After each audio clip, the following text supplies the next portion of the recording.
While the Kennedy Center removes Trump from its facade, Trump is trying to erase something else, his impeachment record. The Wall Street Journal reports, according to people familiar with the matter, that the president and his allies are now working on a plan to erase his 2 impeachments from history, moving to expunge them from the record altogether. Trump told the Journal over the phone this week, quote, "It should be done because I did nothing wrong. It was a rigged deal. It was a whole rigged situation." James Sample is back with us. And I'm not even really sure I need to ask you a question because this sounds sort of familiar. What does that mean? Rigged situation over here, over there. Everything is rigged. There is no mechanism to unring an impeachment, just as you cannot unring a bell. In that particular Wall Street Journal piece, my friend, professor at University of North Carolina School of Law, Mike Gerhardt, called it absurd. And I think that's actually generous. That's a euphemism for what this is. It's a thing that happened in history. And maybe he could also undo January 6th while he's at it if he's going to undo his impeachment. What's up, people? Welcome to Dr. John Podcast. Sit down. In 1837, the Senate expunged its censure of President Andrew Jackson, drawing black lines through the official journal to erase it from history. Now, Trump is attempting to resurrect that same 19th century precedent to expunge his own impeachments. But the parallels reveal a desperate effort to rewrite accountability rather than a legitimate constitutional move. Here's the part that should be framed in every civics classroom in America and taught to every student who ever wonders whether history can truly be rewritten. You can still read it to this day. The original censure is still clearly visible right there under the lines, legible to anyone who cares enough to look. They crossed it out and history just kept on recording it anyway, refusing to be erased no matter how many black lines someone drew over the page. Now, why am I telling you about a dead president and a clerk's pen from nearly 200 years ago? Right. Well, and there he's had some success in erasing, convictions. Rewriting the narrative. Rewriting the narrative, rewriting. So it's all part and parcel. And look, it is actually consistent with the report you just came off of from Kevin Fry there, right? In a sense, just looking at that TARP, right? The TARP is opaque. You know what's interesting about that opaque TARP is it is so transparently there to hide what's really happening so that we don't get that visual of the actual letters being physically removed. Yeah, because he definitely didn't have a problem when the letters were going up, and he doesn't have a problem when the name is going up somewhere, but he certainly has a problem when the name is being taken down. But on the impeachment issue for a second, I wonder how much of this is, again, Donald Trump not just trying to recast and rewrite history and the narrative, but prepare for something in the future. And I think the one outstanding question that I wonder if, folks like you are even contemplating as to whether or not Donald Trump tries to pardon himself before he leaves office, right? And I think, there's no doubt he's going to do it to his family, I suspect. Because right now, in the summer of 2026, Donald Trump is trying to pull the exact same trick, not on one censure, but on 2 full impeachments, trying to erase something that millions of people watched happen in real time with their own eyes. The audacity of what's being attempted here is genuinely breathtaking when you stop to think about it. According to the Wall Street Journal and confirmed by the White House itself, Trump is privately pressuring Congress to pass a resolution that would expunge, erase, nullify, and declare void both of his impeachments from his first term. The Ukraine one from 2019 and the January 6th one from 2021. He wants them gone from the official record completely and permanently. He wants them wiped from history as if they never happened at all. And when the Journal asked him about it directly, he gave them the reasoning in one sentence that reveals everything about his mindset. When you see this IRS deal that he cut where he is trying to kind of immunize himself from being audited in the future, his family, his businesses, why not take it a step further and try to pardon himself and his family?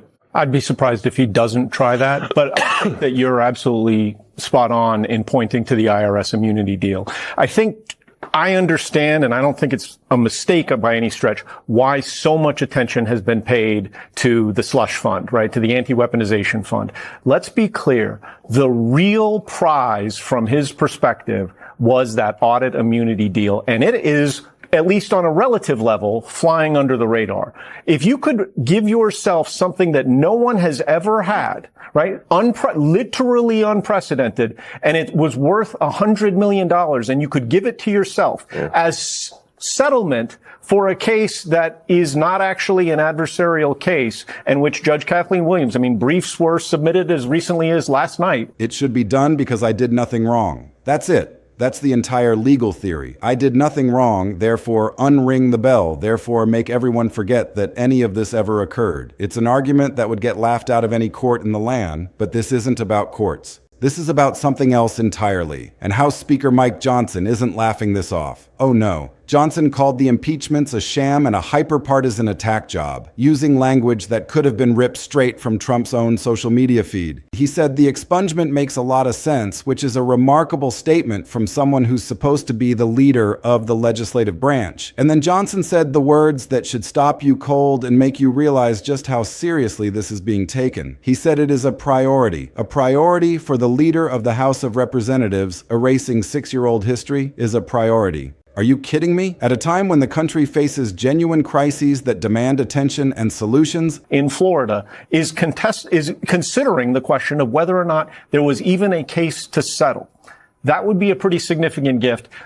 We don't have precedent on point as to whether self-pardons are a legitimate mechanism. I suspect the Supreme Court would say it's a political question and they wouldn't touch it. Well, and why would he even need a self-pardon if he has presidential immunity? Would he need it? He has changed the law in numerous ways, including in 2024 in Trump v. United States, when the Supreme Court gave the president an immunity that was never before recognized. You're absolutely right, Elise. So as we, this whole weekend sort of kicks off the America 250 theme and the celebrations leading up to July 4th, the nation's birthday.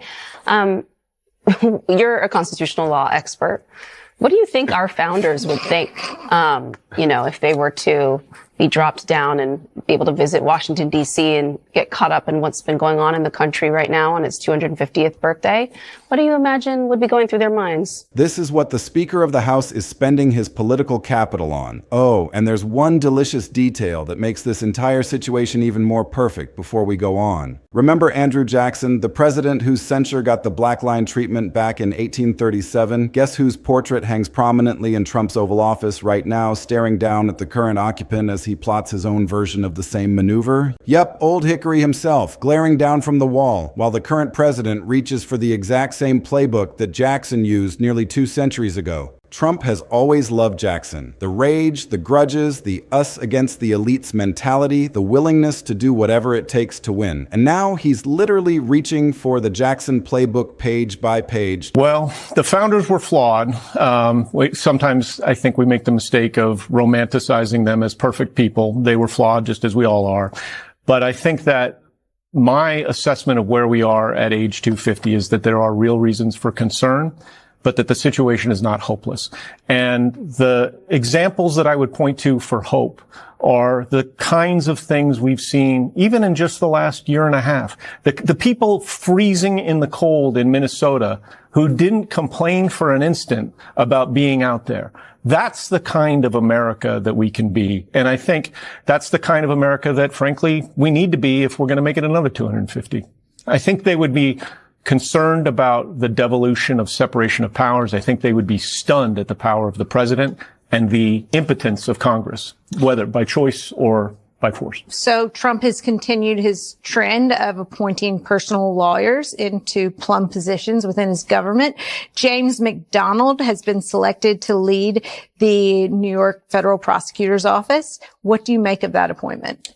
Well, I think trying to replicate the one moment in American history where someone actually managed to partially erase a congressional rebuke. The difference is that Jackson's expungement was one censure in one chamber over a bank fight that nobody outside of Washington really cared about. Trump wants to void 2 full impeachments, constitutional proceedings with trials and witnesses and evidence, over a foreign pressure campaign that attempted to manipulate an election and an attack on the United States Capitol that threatened the very foundations of democracy. Jackson's clerk needed 1 pen to draw those black lines. This job would need an industrial eraser that the Constitution never manufactured and never intended to exist. But hey, the portrait approves, I'm sure, and that seems to be all that matters to the man sitting beneath it. And before anybody thinks this is just some fringe idea floating around in the fever swamps of the internet, you need to understand that this is a coordinated campaign, and the machinery is already moving at full speed. In April, Trump's own director of national intelligence, Tulsi Gabbard, used her office to put out a report questioning the circumstances behind the first impeachment, going after the whistleblower's motivations and credibility, though notably not disputing the actual facts in the articles of impeachment themselves. Forbes described the evidence in that report as seemingly flimsy, a polite way of saying it didn't hold up to any real scrutiny. That same stretch, the famous lawyer Alan Dershowitz started publicly arguing that impeachment is a quasi-judicial procedure, suggesting that maybe Congress or even the courts could find some way to wipe it from the record. Then, Congressman Darrell Issa introduced a resolution to undo both impeachments, putting legislative language to what had previously just been legal theory. Intel report, legal theory, legislation, bang, bang, bang, within weeks of each other. That's not a whim, folks. That's a project. That's a carefully orchestrated campaign designed to make the impossible seem possible. Now, here's the thing that makes this whole story almost funny if it weren't so serious. Almost. The experts aren't split on this. They're not carefully weighing both sides with scholarly detachment. They are openly laughing at the absurdity of what's being attempted. A constitutional scholar named Michael Gerhardt called the entire idea absurd, his exact word, and said the impeachments are in the history books and Congress doesn't have this power. Law professors from across the ideological spectrum have said there is nothing in the Constitution that provides for expungement, that it would be of no legal significance whatsoever, and that the whole exercise is basically a performative gesture that changes absolutely nothing about reality. And here's the kicker that really tells you everything about how this is being received. Even Republicans are rolling their eyes at this. Republican Congressman Don Bacon told the Journal, and I quote, "It's silly. What happened is history." His own party, silly, because everyone with a functioning calendar understands the basic problem that makes this entire effort fundamentally impossible. The House impeached Trump on December 18, 2019, and again on January 13, 2021. Those days occurred, cameras were there, news networks covered every moment. Millions of people watched. You cannot vote a Wednesday out of existence. You cannot pass a resolution that undoes what happened on a specific date in history. And look, let's be scrupulously fair for a second, because that's what we do here. We try to see all sides of an issue. Trump was acquitted both times. The Senate never convicted him, never removed him, never barred him from anything. He went on to win the presidency again, achieving something that many people thought was impossible. So in the purely legal sense, he already won. There's nothing left to fix, no punishment to undo, no consequence that needs to be reversed, which is exactly what makes this push so revealing about what's really going on here. This isn't about legal consequences because there are none. This isn't about any practical effect because there is none. This is about the asterisk, the black mark, the historical footnote, the fact that every history book, every encyclopedia entry, every school kids report forever will say impeached twice. And that apparently is unbearable for someone who has spent his entire life trying to control his own narrative and shape how history remembers him.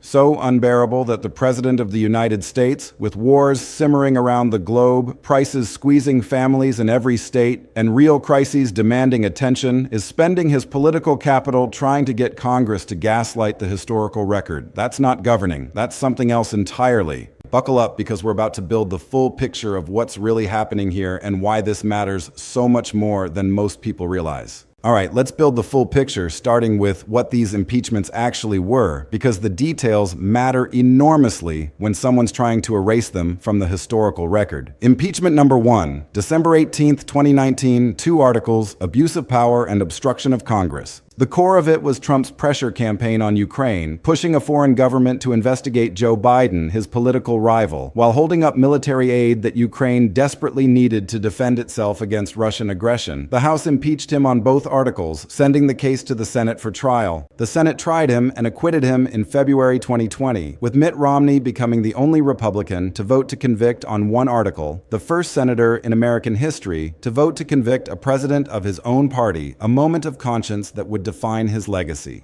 Impeachment number 2, January 13th, 2021. One article, incitement of insurrection, tied directly to the January 6th attack on the United States Capitol that had occurred just days earlier. The Senate vote was 57-43 to convict, including 7 Republicans who broke with their party to vote for conviction. 57 votes, a clear bipartisan majority, just short of the 2/3 needed to actually remove him from office, but still a remarkable showing of bipartisan condemnation. Those are the 2 events Trump now wants to declare never happened, and his obsession with erasing them is not new, which is the part that most current coverage undersells. Trump first floated expungement in February 2020, 2 days after his first acquittal. 2 days. He couldn't even enjoy the win for a week before demanding the game itself be stricken from the books, before insisting that the entire process be retroactively declared illegitimate. His allies picked it up immediately. A congressman named Markwayne Mullin, who has since risen all the way to the cabinet, introduced expungement resolutions for both impeachments, putting the idea into legislative form. A Republican congressman backed it in the first Congress after the impeachments. By 2023, then Speaker Kevin McCarthy said he was open to it, suggesting the idea had moved from fringe to mainstream within the Republican caucus. And in this current Congress, the resolutions were introduced within days of Trump retaking office, showing that this was never forgotten and never forgiven. House Resolutions 24 and 25, one for each impeachment, have been sitting in the hopper since January 2025, waiting for the right moment to move forward. So when the pressure campaign went loud this June, it wasn't a new idea. It was a 6-year-old grudge finally finding a speaker willing to call it a priority and put the full weight of his office behind making it happen. And while we're on history, here's a statistic that explains why so few Republicans push back on any of this out loud, even when they know it's legally meaningless and politically dangerous. 7 Republican senators voted to convict Trump at the second impeachment trial, a group that was hailed at the time as profiles in courage. Count who's still standing in office today. 1. Lisa Murkowski of Alaska. 1 out of 7 survived in elected office. The rest are gone, retired, defeated, pushed out of the arena one way or another. As one writer put it, only Murkowski has lived to tell the tale. Every Republican in Congress knows that math by heart. It's the most effective piece of party discipline in modern American politics, and it never had to be written down anywhere because everyone understands the consequences. So when the expungement resolution comes around asking members to declare the impeachments were always shams, the calculation for most of them isn't constitutional. It's actuarial. They're counting votes and calculating survival. Which is exactly how a legally meaningless vote becomes politically irresistible. Nobody wants to be Senator number 8, the next Republican who breaks ranks and finds themselves facing a primary challenge that could end their career. And that's the real dynamic driving this entire effort. It's not about the law, it's about fear. Now let's talk about why the experts say this is impossible, because the reasoning is actually beautiful in its simplicity and should be understandable to anyone who thinks about it for more than a moment. An impeachment isn't a punishment that can be refunded. It's an event. The Constitution gives the House the sole power to impeach, and once the House votes, the impeachment has happened. The same way an election has happened or a State of the Union address has happened. There is no constitutional mechanism, none, zero, for a later Congress to reach back and unvote a previous Congress's vote. You can't undo what's already been done. A professor put it perfectly years ago when this idea was first floated, saying the impeachment is indelible. The High Court of History has already ruled it in. The most a future House can do is what Jackson's allies did, pass a statement saying, "We wish this hadn't happened and we hereby declare it doesn't count."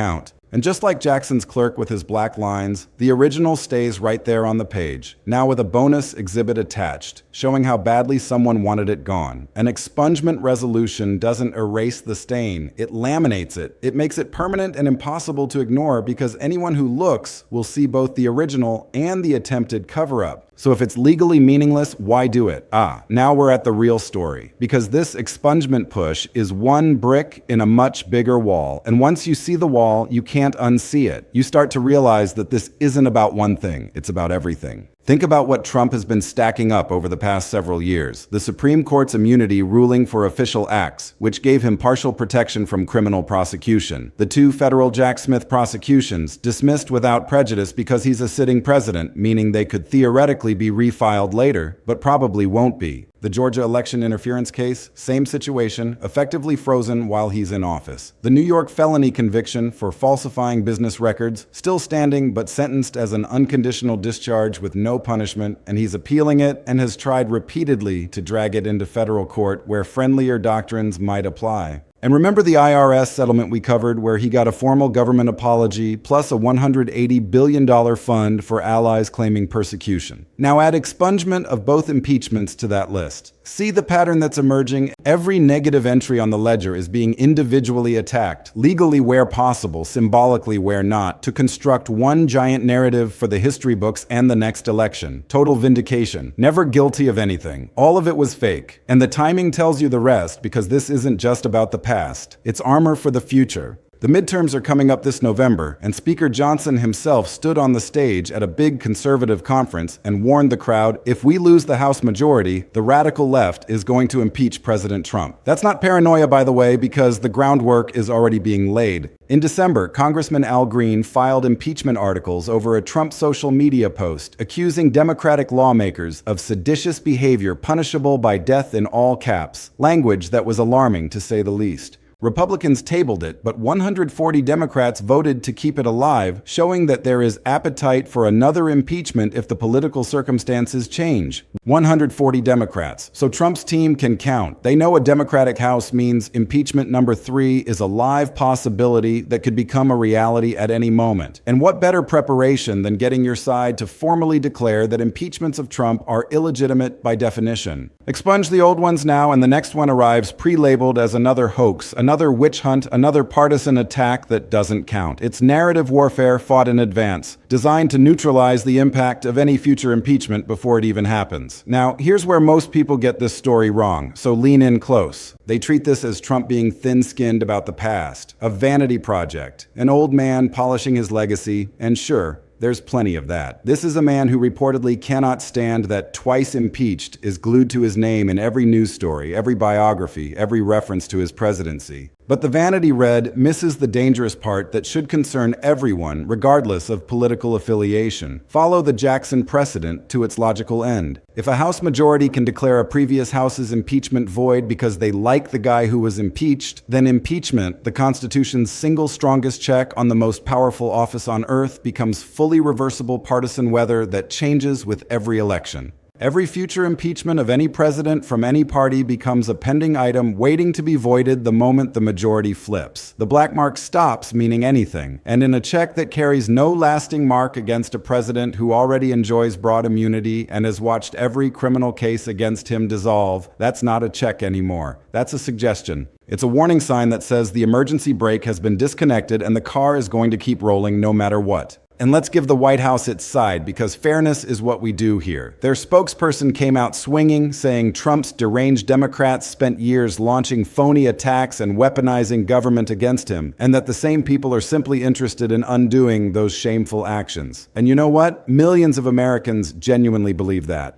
They watched the first impeachment end in an acquittal. They watched the second end in an acquittal. They watched Trump win again anyway, and they've concluded the whole thing was partisan theater designed to hurt someone they supported. That's a real constituency and a real argument that has to be taken seriously. But here's where that argument collapses under its own weight. If the impeachments were truly meritless, the record already shows the acquittals forever right next to them. The full story is already in the books, verdicts included. Any fair reading of the record shows both the accusations and the ultimate acquittals. The only reason to go further, to demand that the accusations themselves be declared unpersons, to insist that history itself be rewritten, is that you don't want the argument won. You want it erased. An eraser is what people demand when they're afraid the argument left standing still says something true that they can't bear to have anyone remember. Now let's break it all down clean and think about what this actually means in practical terms. This vote, if it ever happens, changes exactly nothing about reality, and everything about wanting it is the story.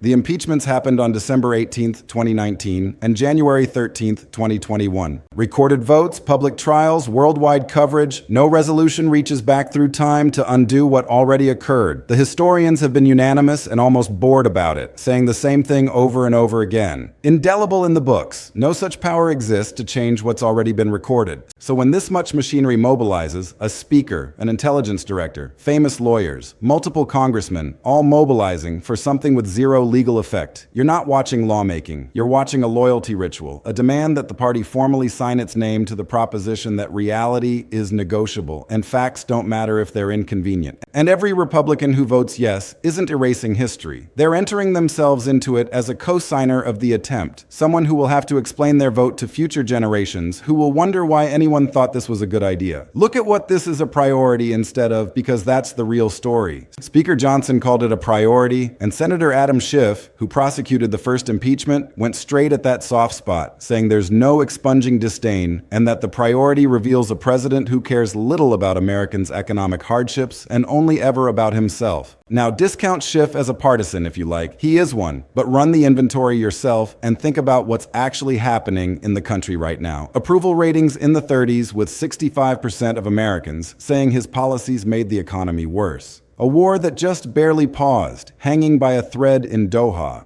$130 billion in illegally collected tariffs sitting in refund limbo. And the announced legislative priority is retroactively unimpeaching the boss. If a company's CEO spent board meetings demanding the minutes from 2019 be rewritten to say he was never criticized, the board wouldn't debate the proposal. They'd check his workload and ask what he's actually doing to address the real challenges facing the company. Congress should be so lucky to have that kind of oversight. The precedent is the real price tag, and both parties should read it twice, because here's the thing about new tools in politics. They never stay in one party's toolbox forever. We said it about the $180 billion fund. We said it about emergency tariffs, and it goes double here. Establish that a friendly House majority can expunge impeachments, and you've guaranteed that every impeachment from now until forever is written in pencil instead of ink. A Democratic president gets impeached. Democrats retake the House. Poof. Expunged. Round and round it goes, each party using the same trick whenever it suits their purposes. The framers built impeachment as the emergency brake on the most powerful office on earth. It's already nearly unusable because 2/3 of the Senate is a wall nobody clears. The one thing it still reliably did was leave a mark, a permanent, factual, historical mark that couldn't be erased. Take away the mark, and you've disconnected the brake entirely and left the handle there for decoration with no actual function.